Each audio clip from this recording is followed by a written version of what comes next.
His gaze does not break from hers. It is a quiet thing, steady and unblinking, holding across the expanse of crushed gravel and diesel fumes. For a full 10 seconds, he just looks. He does not shout. He does not protest. He does not gesture at the tow truck, currently hooking its steel claws under the rusted front axle of his Ford pickup. Clara Bishop feels the silence as a physical pressure against her skin. The salt air, thick with the smell of low tide and creosote from the pilings, suddenly seems thin, difficult to breathe. The man, Elias Vance, simply stands there. His work-worn hands hang loose at his sides. One calloused thumb hooks into the belt loop of his faded jeans. Beside him, a small girl with hair the color of sun-bleached rope clutches his other hand, her small face a mirror of his own unnerving calm. Clara's jaw is tight. She can feel the expensive fabric of her blazer pulling across her shoulders, a constricting second skin. "This is a restricted area, Mr. Vance," she says. Her voice is level, practiced. It is the voice she uses for hostile board meetings, the one that projects an authority she is still trying to inhabit. He does not reply immediately. The only sounds are the groan of the tow truck's winch and the cry of a distant gull. Marcus Thorne, standing just behind her shoulder, shifts his weight. The crunch of his Italian leather shoes on the gravel is too loud. As the CEO explained, he says, his voice slick with false deference, company policy is clear. Non-designated vehicles will be removed. Elias Vance's eyes do not move from Clara's face. They are the color of a deep, storm-tossed sea, and they hold no anger. They hold something far more unsettling. Resignation, patience. He finally gives a single, slow nod. He turns his attention not to the men impounding his property, but to the child beside him. He crouches down, bringing their eyes to the same level. The movement is fluid, economical. He murmurs something to her, too low for Clara to hear. The little girl nods, her expression serious. She does not cry. She does not look afraid. She looks at her father with a kind of absolute trust that makes something in Clara's chest ache. He straightens up. He gives the tow truck, his seized vehicle, one last, lingering look. Then he takes his daughter's hand again and begins to walk away, down the long service road that leads back toward the main gate. He does not look back. Clara watches him go. The stooped shoulders of his worn work shirt, the steady, unhurried pace of his stride. He is a man accepting a consequence, not a man fighting an injustice. The lack of conflict leaves a vacuum, and unease rushes in to fill it. "Problem solved," Marcus says a little too brightly. He gestures toward the marina. "Shall we continue the tour? The new impeller prototypes are ready for your inspection." Clara does not answer. She is watching the blue Ford being hoisted into the air, its tires dripping muddy water onto the gravel. Through the back window, she can see a clutter of tools, a child's bright yellow rain slicker, and a thick, rolled-up tube of paper bound with a rubber band. It looks like a set of old blueprints. She feels a strange, sharp pang of something she cannot name. Regret, curiosity. She turns away from the truck. "Yes," she says, her voice colder than she intends. "The impellers." She follows Marcus toward the gleaming facade of the Bishop Marine Technologies R&D building, the building that now bears her name on its letterhead. The image of the man and his daughter walking away remains imprinted on the back of her eyes. Later that night, the memory returns. Clara sits in her father's office. It is her office now, but the ghost of him is everywhere. In the scent of old leather and pipe tobacco that clings to the curtains, in the weight of the mahogany desk beneath her elbows. in the sheer suffocating scale of the responsibility he left behind. She stares out the floor-to-ceiling window at the city lights, a glittering, indifferent tapestry. Her father had loved this view. He had called it a city built on dreams and salt water. Right now, it just looks like a million tiny fires she is responsible for keeping lit. She replays the scene at the marina. Marcus had pointed out the truck. That's Vance's, he had said, his tone a carefully calibrated mix of frustration and concern. The man has no respect for protocol. I've told him a dozen times about parking here. It's a flagrant disregard for the new standards you're trying to set, Clara. She had believed him. It had seemed so simple, an act of casual defiance from a disgruntled employee, the kind of small rebellion a new CEO must stamp out quickly to establish dominance. Her father had been a force of nature, beloved and feared. Clara is just his daughter, the woman who inherited the crown, and she knows the vultures are circling, waiting for her to show weakness. Marcus has been her guide through these first treacherous months, her father's trusted right hand. She has leaned on his counsel, on his interpretation of the company's complex inner workings, so she had given the order. Have it towed. Now, in the sterile quiet of the office, the decision feels wrong. It feels petty. It feels weak. It was his reaction. The silence, the utter lack of surprise, as if he had been expecting it. A man who is guilty argues. A man who is wronged protests. What does a man who does nothing do? He waits. The thought arrives unbidden, and she pushes it away. She has more important things to worry about. Projections are down.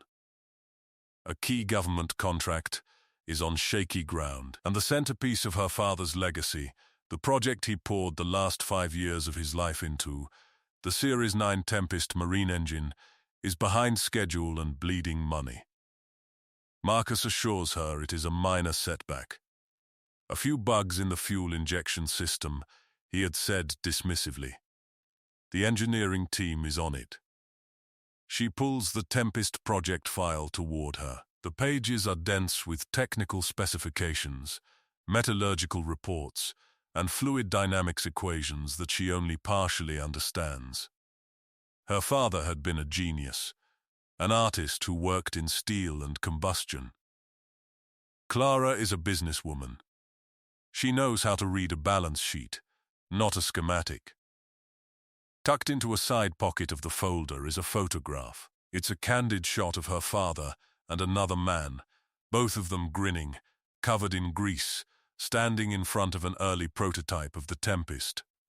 The other man is younger, his face lean and intense.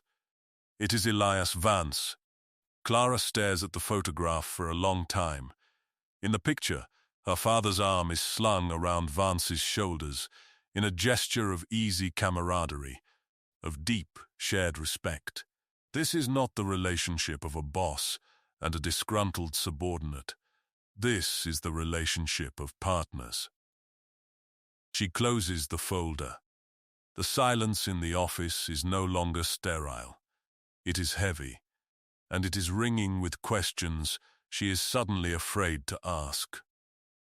The following morning, Elias Vance is not at his workstation in the machine shop. His tools are clean, arranged with a watchmaker's precision on his workbench. A set of calipers rests beside a half-finished gear assembly. There is no note, no sign of haste. It is as if he has simply vanished. Marcus reports it to her with a sigh. He didn't show, didn't call. Honestly, Clara, it's for the best. The man was a relic. Myopic. He couldn't see the bigger picture. We need forward thinkers now. Clara looks at the empty workbench. She thinks of the photograph. What was his role on the Tempest project? She asks, her tone casual. Marcus waves a dismissive hand. Junior engineer. Your father had a soft spot for him. Took him under his wing. But Vance never had the vision. He was always tinkering, obsessed with minor details, instead of focusing on commercial viability. "I see," Clara says. She does not see at all. 3 days later, the Tempest engine fails. It happens during a critical demonstration for a delegation from the Department of the Navy. They are on the company's test vessel, a sleek 40-foot cruiser, just offshore. Clara is on board, along with Marcus and the lead engineering team. The sea is calm, the sky a brilliant, cloudless blue. Everything is perfect. The engine purrs to life, a deep, resonant hum that promises power. The boat cuts cleanly through the water. Clara allows herself a moment of relief. Then comes the sound. A high-pitched whine, followed by a violent shudder that rattles the entire hull. Black smoke billows from the stern. The engine coughs, sputters, and dies. They are adrift. The silence that follows is more damning than any explosion. The lead engineer, a man named Peterson, is pale, stammering about a catastrophic fuel pump failure.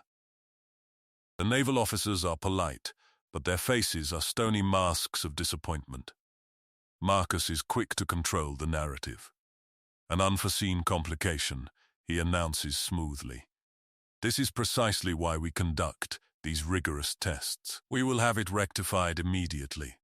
But Clara sees the look that passes between the two officers. It is a look of finality. The contract is lost. Back at the marina, the recriminations begin. Peterson and his team are defensive, blaming faulty components, impossible deadlines.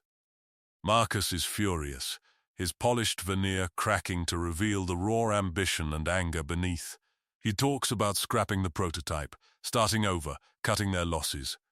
"We can't," Clara says, her voice quiet but firm.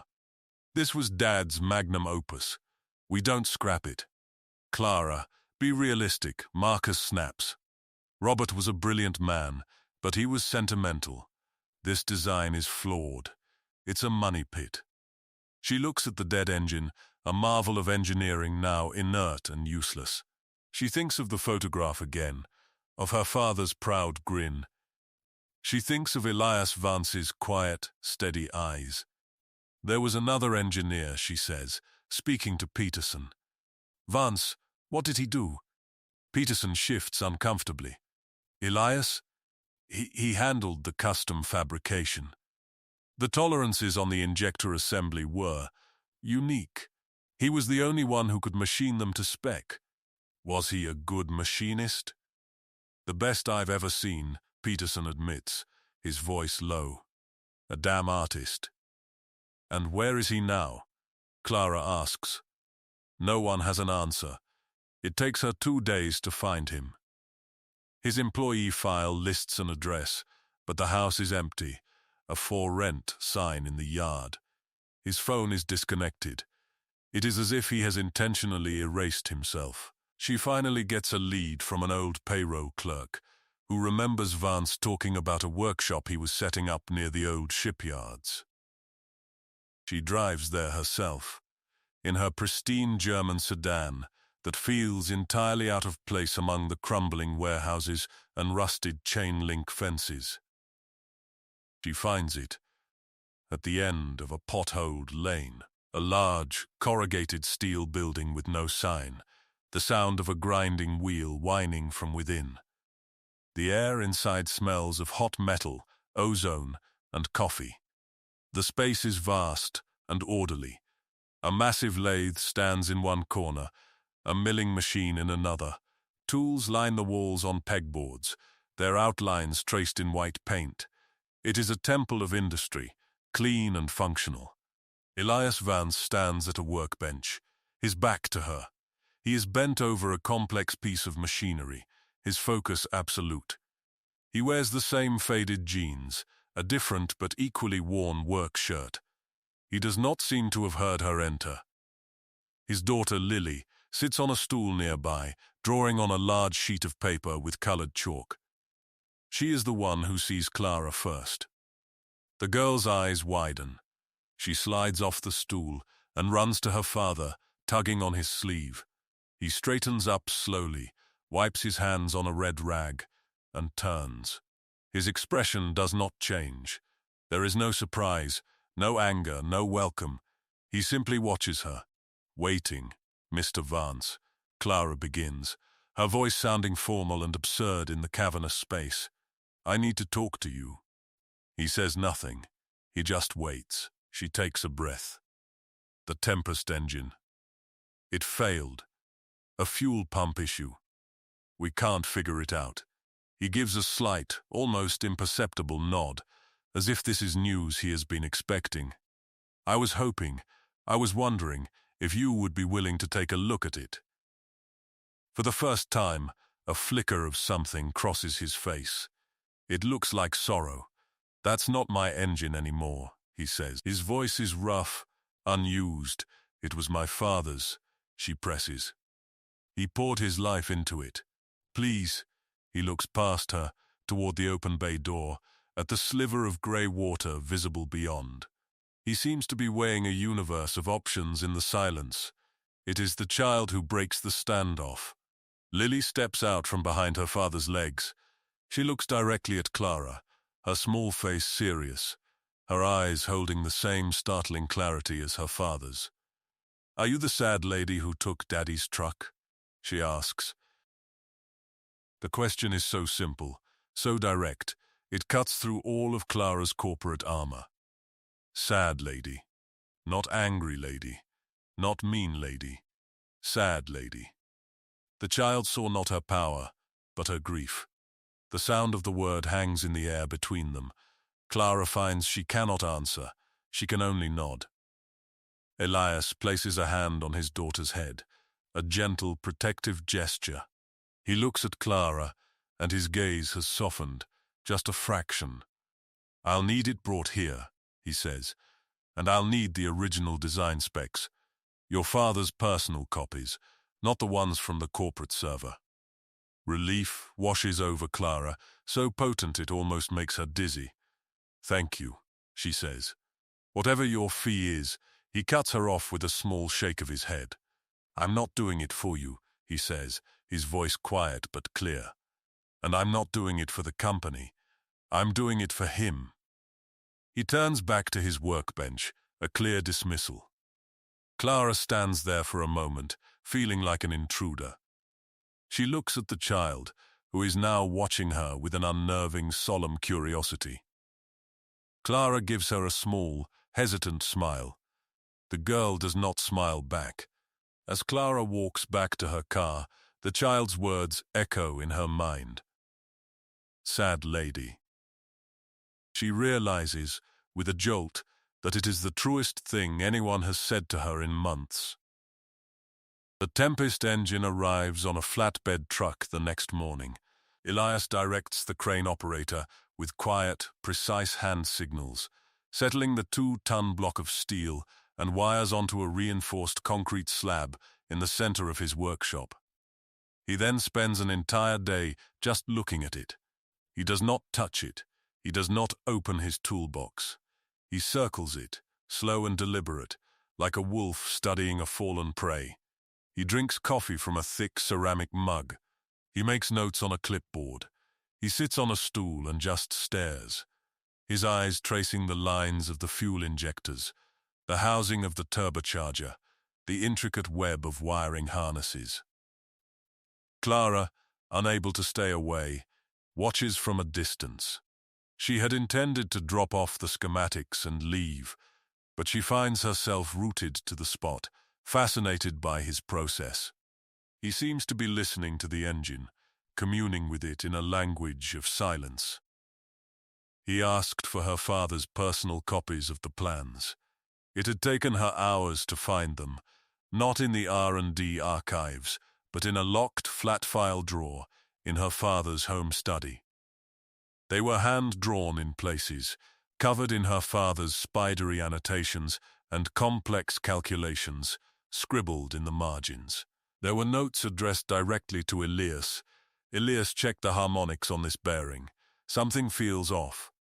RB. And Elias, I think we can get another 5% efficiency if we re-machine the manifold. Your thoughts? R.B.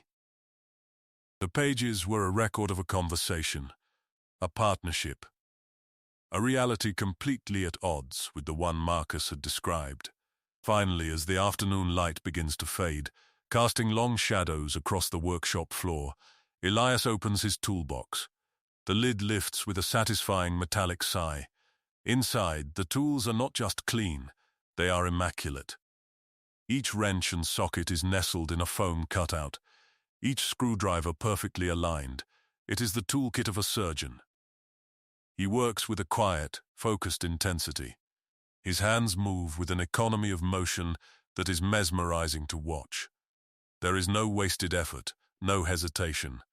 He disassembles the fuel pump with a series of precise, practiced movements. He lays each component out on a clean white cloth in the exact order it was removed. Lily sits at her small table, coloring, the sounds of the workshop, the click of a socket wrench. The scrape of metal on metal are the background music of her life. She is entirely untroubled by it. Occasionally, she gets up to bring her father a glass of water or to show him a drawing. He always stops what he is doing, gives the drawing his full attention, and offers a quiet word of praise before turning back to his work. Clara feels a pang of something sharp and unfamiliar. It might be envy. By nightfall, he has found the problem. He calls her over to the workbench. He points with the tip of a clean screwdriver. There, he says. He indicates a small, almost invisible component inside the fuel pump assembly. A micro-calibrated pressure regulator. It's the wrong one, he explains.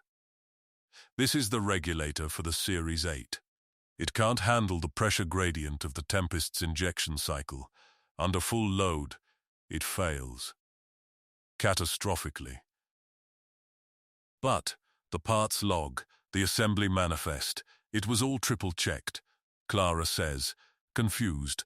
Peterson's team signed off on it. Elias picks up the tiny component with a pair of tweezers.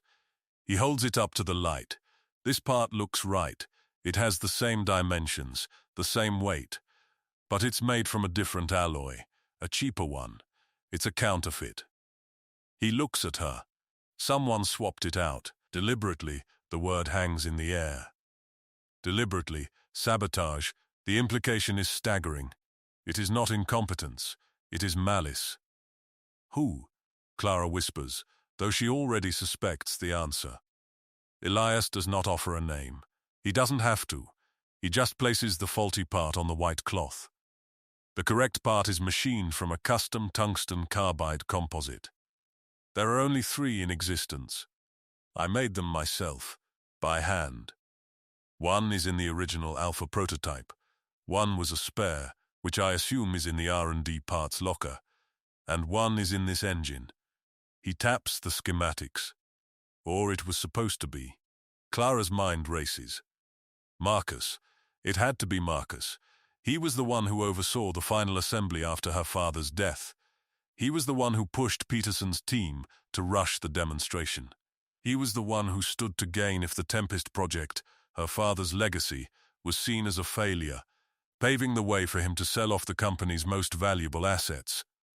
The cold, calculated treachery of it makes her feel physically ill. Her father had trusted him. She had trusted him. Can you fix it? She asks, her voice barely audible. Elias nods. I'll have to machine a new regulator. It will take a few days. He looks at the engine, his expression one of profound sadness. He was so close. Your father. He solved the thermal dynamics problem the week before he died. This engine, it would have changed everything. In his voice, Clara hears not just the respect of a colleague, but the grief of a friend. She needs proof. A suspicion is not enough to confront a man as powerful and entrenched as Marcus Thorne. Her investigation begins with a trip to the company's retired records archive, a dusty, climate-controlled warehouse miles from the gleaming corporate headquarters. She is looking for anything that might contradict the official narrative. She finds a name in an old visitor log, George Rivas, former head of the machine shop. Retired 2 years ago, the log shows he visited her father every week, right up until his passing. She finds George living in a small, tidy house overlooking the bay. He is a man in his late 60s, with hands as gnarled as old driftwood and eyes that have seen it all. He is wary of her at first, his loyalty to her father making him suspicious of the new boss. She doesn't try to pull rank. She just asks him about Elias Vance. George's guarded expression softens. "Elias," he says, a small smile touching his lips. "Your dad used to say that boy could see the soul of an engine. Said he had gold in his hands and integrity in his bones." Marcus Thorne says he was a liability, Clara states, watching his reaction. George lets out a short, harsh laugh. Thorne? Yeah, he would say that. Thorne is a man who only understands things you can count. Money, power. He never understood men like your father. Or Elias. He invites her inside. He makes her a cup of instant coffee that is strong and bitter. Your father and Elias, they weren't just boss and employee, George says, sitting across from her at his small kitchen table. They were partners. They were building the Tempest together, off the books, in that old workshop of Elias's. They didn't trust Thorne. They knew he was cooking the books, cutting corners. They were building the Tempest to save the company from him. The truth of it settles over Clara, cold and heavy. Her father wasn't just building an engine. He was building a lifeboat. "Why didn't Elias say anything?" she asked. "After my father died? Why did he let me think the worst?" George takes a long sip of his coffee. "Because he gave Robert his word. He promised he would protect the project, and he promised he would protect you, even if it meant taking the fall himself. Elias Vance is the kind of man who keeps his promises, Miss Bishop. Even the hard ones." He looks at her, his gaze sharp. "Your father kept journals, private ones, not the corporate logs. He was a meticulous man. If you want the whole truth, you'll find it there." The journals are exactly where George implied they would be. In a wall safe, hidden behind a framed nautical chart of Puget Sound in her father's home study. She had never known it was there. The combination is her mother's birthday. Inside are a dozen thick, leather-bound logbooks, and a single, sealed envelope with her name on it. Her hands tremble as she opens it. The letter is her father's final testament. In his familiar, forceful handwriting, he lays it all out. Thorne's systematic embezzlement, the shell corporations, the falsified reports. He details how he and Elias had uncovered the treachery and had been secretly building the case against him, while simultaneously perfecting the Tempest engine, the one asset that could make the company untouchable. "Elias is the most honorable man I have ever known," her father wrote. "He has sacrificed more for this company, for me, than anyone will ever know. I have entrusted him with the final patent schematics. They are the key to everything. Trust him, Clara. He will not fail you, just as he never failed me." Tears stream down her face as she reads, tears of grief, of anger, of profound, shattering shame. She thinks of the tow truck. She thinks of his quiet, accepting gaze. He was honoring his promise to her father, protecting her from a truth he didn't think she was ready for, and she had punished him for it. She had impounded his truck, and locked inside that humble vehicle were the very plans that held the key to her company's salvation. The patents her board, prompted by Thorne's whispers, feared were lost forever. She drives to the workshop late that night. The lights are on, the sound of the lathe, a steady hum in the darkness. She finds him at the machine, shaping a small cylinder of metal with intense concentration. A shower of bright sparks illuminates his face. Lily is asleep on a small cot in the corner, a worn teddy bear tucked under her arm. He switches off the machine when he sees her, the sudden silence deafening. He pulls off his safety glasses and wipes his brow with the back of his hand. "It's done," he says, his voice low. "The new regulator. The engine will be ready by morning." Clara doesn't look at the engine. She looks at him. "I know," she says, her voice thick with emotion. "I know everything." She holds out the letter. He takes it, recognizes the handwriting, and reads it under the harsh glare of the work light. His face remains impassive, but she sees the tension in his jaw, the deep sadness in his eyes. "I'm sorry," she says. The words are wholly inadequate, a tiny bandage on a gaping wound. "Elias, I am so sorry." He folds the letter carefully and hands it back to her. He does not say it's okay. He does not say I forgive you. He just looks at her, and for the first time, she understands the weight of the silence he has carried. "Why?" she asks, the question she has been holding on to for days. "Why didn't you just tell me? Why let me treat you like that?" He looks over at his sleeping daughter. "He asked me to protect the work. And to protect you.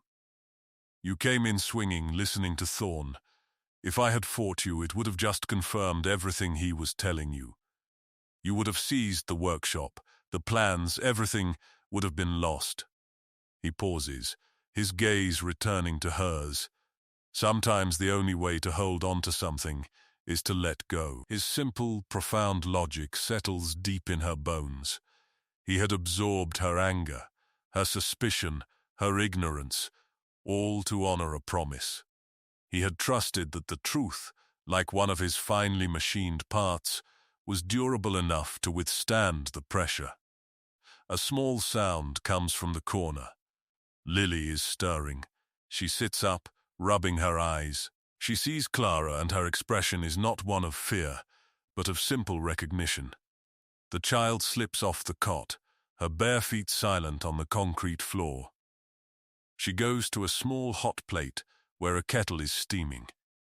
She pulls a stool over, carefully pours water into 2 mugs, and stirs in a spoonful of cocoa powder into one.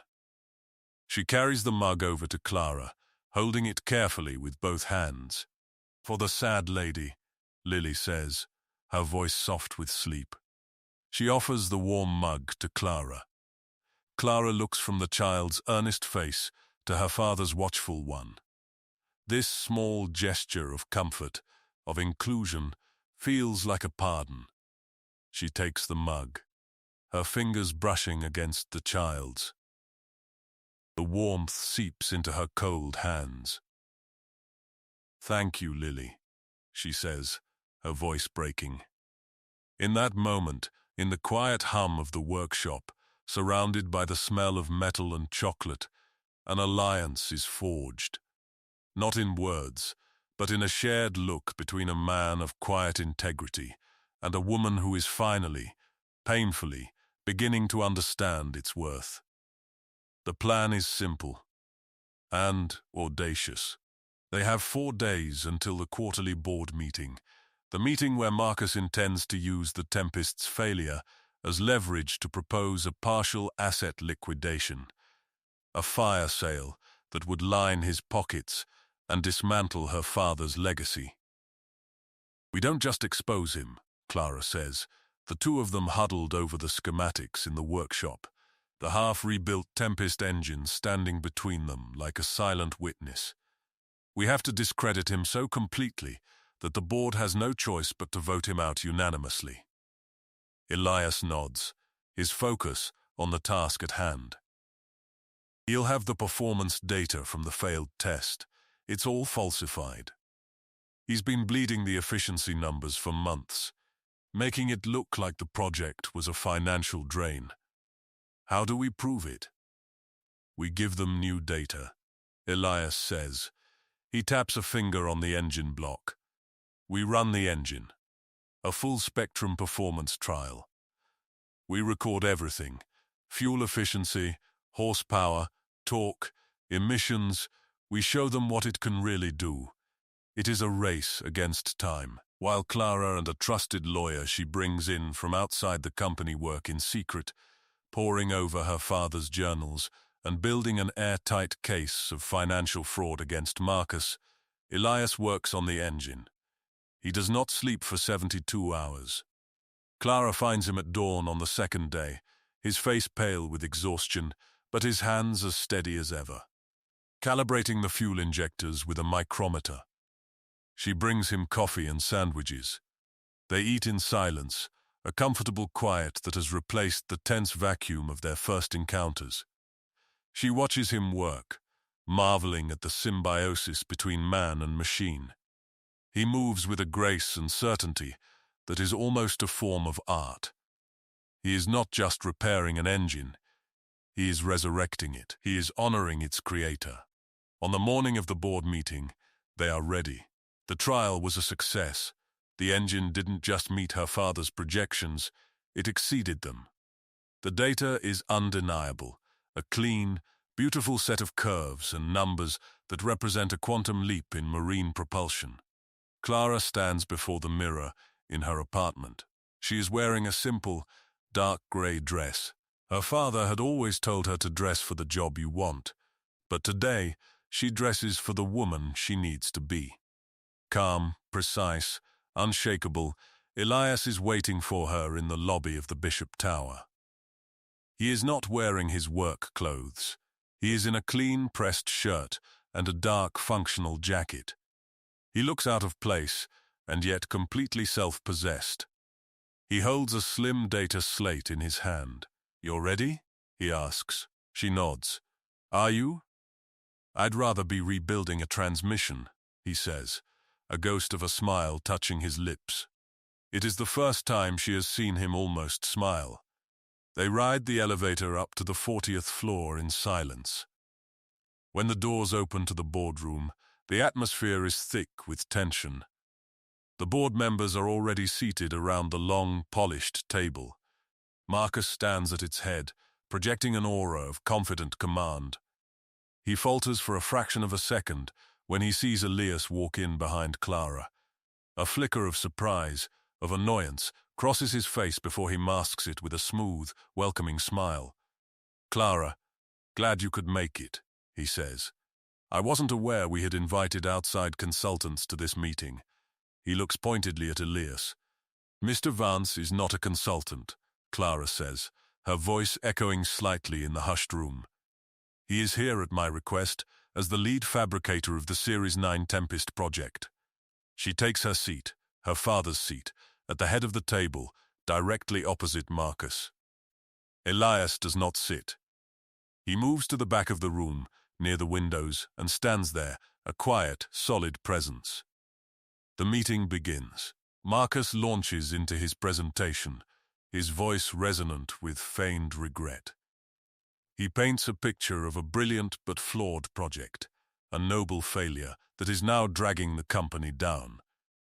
He displays charts and graphs, the falsified data, showing declining performance and spiraling costs. Robert Bishop was a visionary, Marcus concludes, his voice dripping with false sincerity. But his sentimentality, in this case, has become a liability. The most prudent fiduciary course of action is to shelve the Tempest project and liquidate the associated R&D assets to shore up our capital. He looks around the table seeking nods of agreement. Several board members look convinced, their faces grim.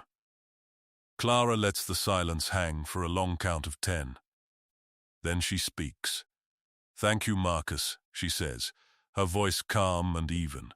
"That was a very compelling work of fiction." A murmur runs through the room. Marcus's smile tightens. "I have a presentation of my own," Clara continues. She nods to Elias, who taps the screen of his data slate. The main screen behind Marcus flickers to life. It does not show charts or graphs. It shows a high-definition video of the Tempest engine running flawlessly on a test stand. The numbers scrolling in the corner of the screen tell the real story. Fuel efficiency 30% higher than any competitor. Emissions almost negligible. Horsepower off the charts. This data was recorded yesterday, Clara says, her voice cutting through the stunned silence. From the very same prototype, you declared a failure. She then systematically, methodically, dismantles his lies. She presents the evidence of the sabotage, holding up the small, counterfeit regulator in a clear plastic bag for all to see. She projects pages from her father's journals, showing the timeline of the fraud he and Elias had uncovered. She displays the flow of money into Thorne's shell corporations. It is a calm, brutal, and utterly comprehensive vivisection of his career. Marcus is white as a sheet, his composure finally shattering. This is absurd. Lies. This is the work of a disgruntled, fired employee, he sputters, gesturing wildly at Elias. Clara looks toward the back of the room. Mr. Vance, do you have anything to add? Elias steps forward.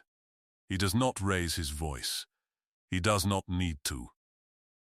All eyes are on him. The counterfeit regulator was manufactured in a facility in Shenzhen, he says, his voice quiet, but carrying the unmistakable weight of fact. A facility owned by a holding company owned by Marcus Thorne. He says nothing more. He simply stands there, his testimony hanging in the air, irrefutable. His presence, his quiet dignity, is the final nail in Thorne's coffin. Clara looks at the board members. Their faces are a mixture of shock and fury. I move for the immediate termination of Marcus Thorne for cause, she says, and for the board to authorize a full investigation with the intent to pursue criminal charges. The vote is swift. It is unanimous. 2 security guards enter the room. They escort a sputtering, defeated Marcus Thorne from the boardroom he had so recently commanded. The door clicks shut behind him. The silence that fills the room is one of profound, exhausted relief. The company, her father's legacy, is safe. After the meeting, after the shocked apologies and the fervent pledges of support from the board, Clara finds Elias waiting for her by the elevators. The adrenaline has faded, leaving a hollow ache in its place. They walk together, their footsteps echoing in the empty marble hallway. The new dynamic between them is unspoken but palpable. They are partners. You were right, she says quietly. He didn't know how to fight someone who wouldn't fight back. He wasn't fighting me, Elias replies. He was fighting your father's ghost. He couldn't win.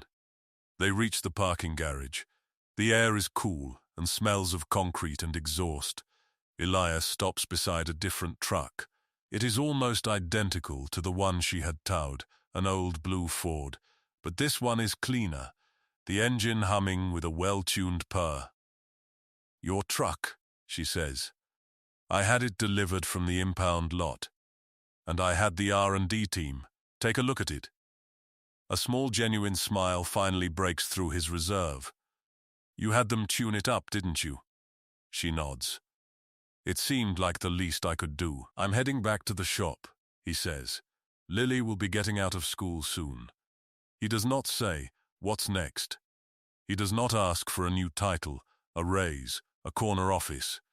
His world is his workshop, his daughter, his work. He has no desire to be pulled into hers. And in that moment, Clara realizes she has no desire to pull him. She wants to meet him where he is.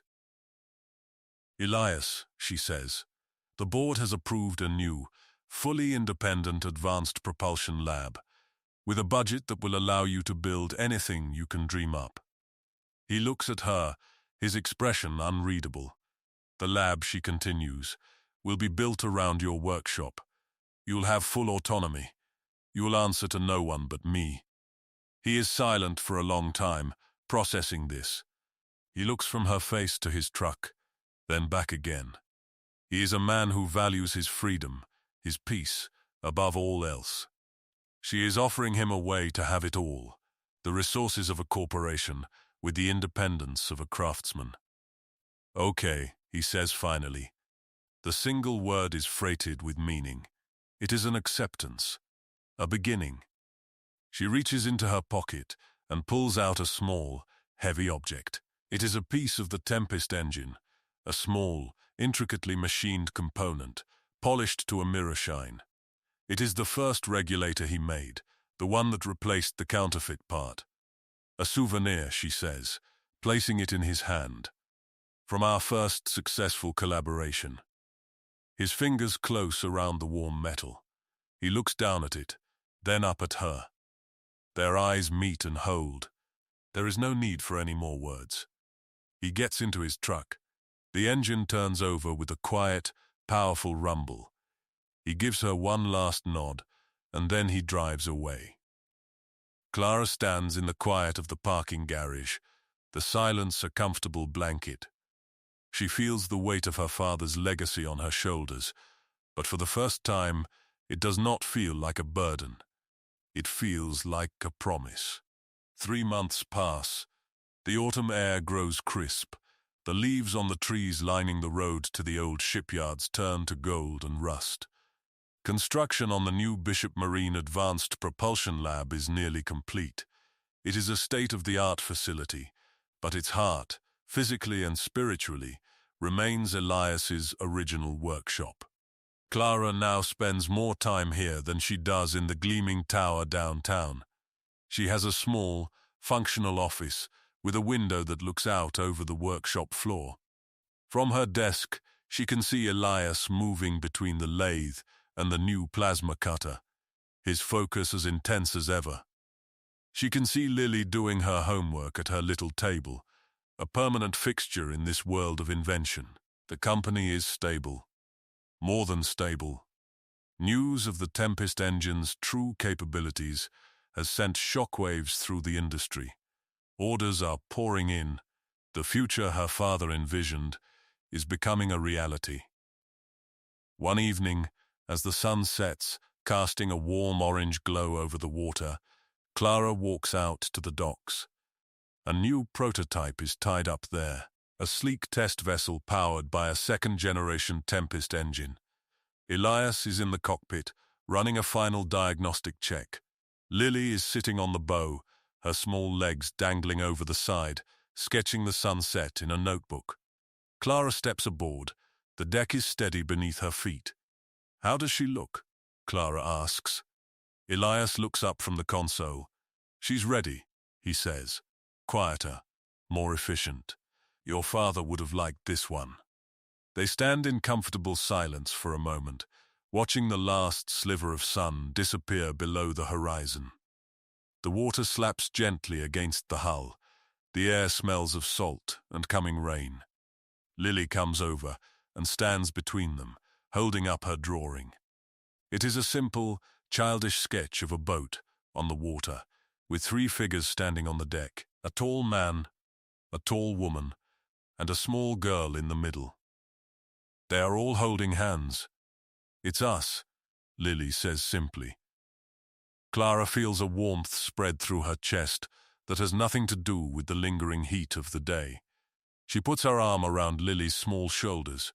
"It's beautiful," she says. Elias looks at the drawing, then at Clara. His eyes, in the gathering twilight, are soft. He does not say anything. He does not need to.